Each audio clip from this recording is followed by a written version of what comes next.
Today may be the last time we see a little bit of precipitation for the year 2025. We have slight precipitation chances. We have cooler air moving in, so our snow levels are down to valley floors by this afternoon, but rain chances very slight. However, if we do see some showers, they likely would fall as some light snow flurries. Zero accumulation is really expected, but cool air is moving in and it's going to stick around for several days, as well as those dry conditions. So again, after those snow flurries fall this afternoon, if they do, then that's pretty much all we're looking at for the next several days until the first weekend of 2026. We do have an inversion that's likely to set up next week, so that will keep that cool air in the valleys for several more days. Now, this is the current setup as of your Saturday morning. There's a dip, a trough in our jet stream. It is low pressure dominating the Pacific Northwest. So if we're seeing our atmospheric flow from west to east as it does, we have northwesterly air, so colder air that is being ushered into the Pacific Northwest. However,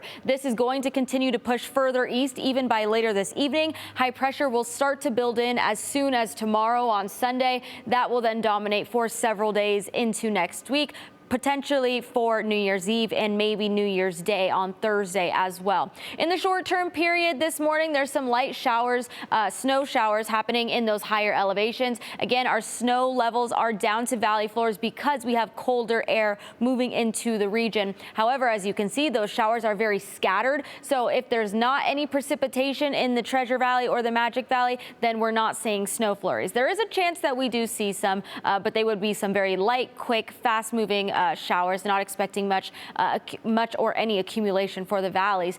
By this afternoon or this evening, we're looking very dry. We could see some high clouds, but that's going to be then the setup for the next several days until we get to New Year's Eve. This afternoon, temperatures will be very cool compared to what we saw previously this week, and that's because we have a cold front coming through, and that is dropping our temperatures. So our early morning temperatures in the Magic Valley were in the low 30s. This afternoon, we're only getting to the upper 30s, so not a big difference in our early morning low temps and our afternoon high temperatures today, because that cold air being ushered in is just not allowing us to warm up very much, even if we do see some sunshine. West Central Mountains probably have the best chance at seeing snow flurries throughout this afternoon today. Still really cool temperatures expected. Lower Treasure Valley finally seeing the low 40s, probably the warmest area around the region, as well as the upper Treasure Valley here. But Boise looking at a high of 39 degrees this afternoon. That's going to be a little bit of a shock to the system, considering we've been seeing record-setting warmth on and off throughout this previous week. It will be very breezy and gusty today.